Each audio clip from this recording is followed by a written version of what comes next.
Secretary of State Hilary Benn. Thank you very much, Mr. Speaker, and I am grateful to the Secretary of State for advance sight of his statement. This is a very significant moment.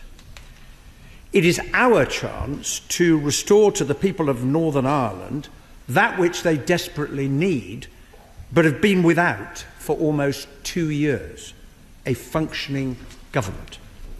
It will also mark a first in Northern Ireland history when Michelle O'Neill takes up her position as Sinn Féin First Minister in a power-sharing government with a DUP Deputy First Minister. I would like to thank the Secretary of State for his tireless efforts that have brought us to this point. His is a great achievement.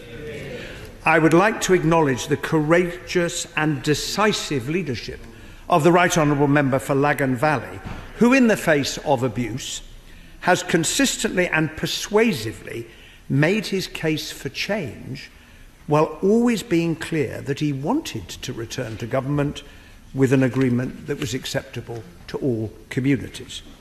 I also want to thank the other party leaders, and I join the Secretary of State in doing so, in Northern Ireland, who have with great wisdom allowed the time and the space for this deal to be reached, as well as expressing my thanks to all of the officials involved.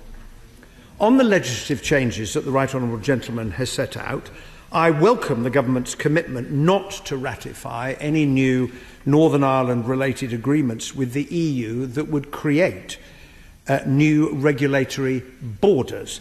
This will be a helpful break on divergence. Could the Secretary of State say when the new UK internal market lane will come into being? We will, of course, examine in detail all the proposals in the statutory instruments to which he referred, that I understand, Mr. Speaker, we are likely to debate tomorrow, because we need to get on with this so that the Assembly can be recalled and the Executive established as quickly as possible.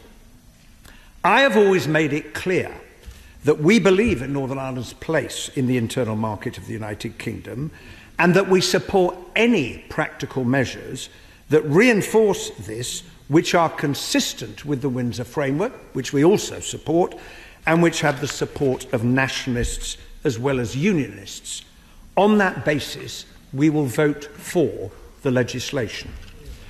The money he has announced, including the needs-based funding formula and the stabilisation funding, will enable a restored Executive and Assembly to give public sector workers a pay rise, which they've waited too long for, start to tackle the huge challenges facing communities and public services, and make the most of the great economic potential of Northern Ireland. We also welcome the plans to defer and then write off Stormont's overspend, provided that the Executive produces a new fiscal sustainability plan. Can I ask the Right Honourable Gentleman how quickly he expects the money to be transferred, and when does he think the new Executive will produce a budget? Finally, Mr. Speaker, as we reflect on the importance of this moment, since the Good Friday Agreement was signed, the people of Northern Ireland have been without a devolved government for over a third of the time. Does the Right Honourable Gentleman agree with me that we need to work together to prevent the institutions from collapsing again in the years ahead, all of us in the House? Stability is everything, especially to the people of Northern Ireland after all they have been through, and we all have a duty now to ensure that it endures. Thank you very much indeed, and I'd like to thank the Shadow Secretary of State for his very kind words, and also for all the work he has done with me on these matters. I really do appreciate the way we've been able to work together, and it has contributed to getting to this point, and it has made a big difference, so I thank him for that.